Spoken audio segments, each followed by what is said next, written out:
একটি সমস্যা তৈরি করার ষড়যন্ত্র হিসাবে, অপকৌশল হিসাবে এটা বিবেচিত হতে হবে। এই জন্য আমি মনে করি ফেব্রুয়ারি জাতীয় নির্বাচনের জন্য আমরা নির্বাচন করে যে গণভোট চাচ্ছি তার জন্য সময় গুরুত্ব কম, প্রতিটি ঘন্টা অত্যন্ত গুরুত্বপূর্ণ। ঐক্যমত্য কমিশন যে রিপোর্ট সাবমিট করেছে, প্রপোজাল দিয়েছে, ইতিমধ্যে 4 দিন পার হয়ে গেছে।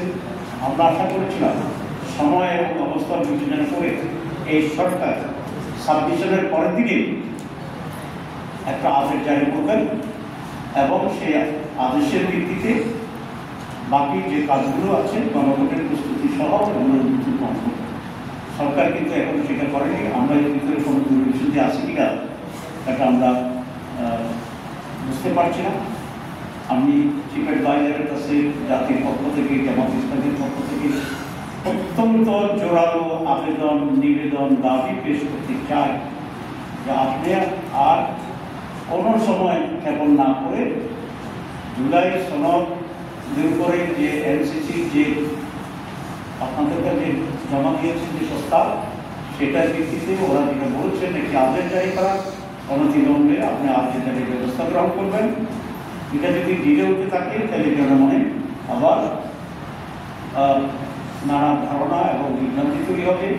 আপনার সম্পর্কে, আপনার সরকার সম্পর্কেও জনগণ ধীরে ধীরে আস্থা হারাতে শুরু করবে। আর যদি এই সরকারের উপরে মানুষ আস্থা হারিয়ে ফেলে তাহলে এই সরকারের পক্ষে দুটো নির্বাচন অনুষ্ঠান করার যে অপারেশন প্রয়োজন জনগণের, সেটা কিন্তু কষ্টবোধক হয়ে যাবে। আমি সেজন্য আবার রিপিট করছি যে আপনি আর সময় জ্ঞাপন না করলে আচ্ছা আজকের ভিতরে হলে খুবই উত্তম, কারণ রাত 12টায় 1টায় এরকম আদেশ জারির নজির আছে। আর যদি আজকে না হয় কোনোভাবে আগামীকাল আদেশ জারির ক্ষেত্রে আর দেরি করার কোনো সুযোগ নেই। যদি পরিকল্পিত হোক, অপরিকল্পিত হোক, বুঝে হোক, যে কারণে হোক, চাপে হোক, স্বাভাবিকভাবে হোক, কারণ এখন তো চাপ আছে।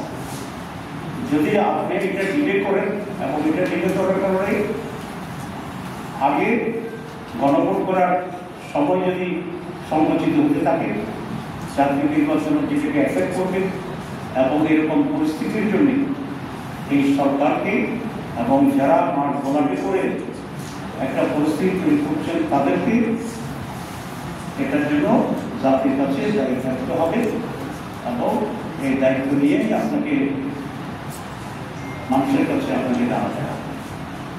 আমি যেখানে আপনাদের বলছি সেখানে হচ্ছে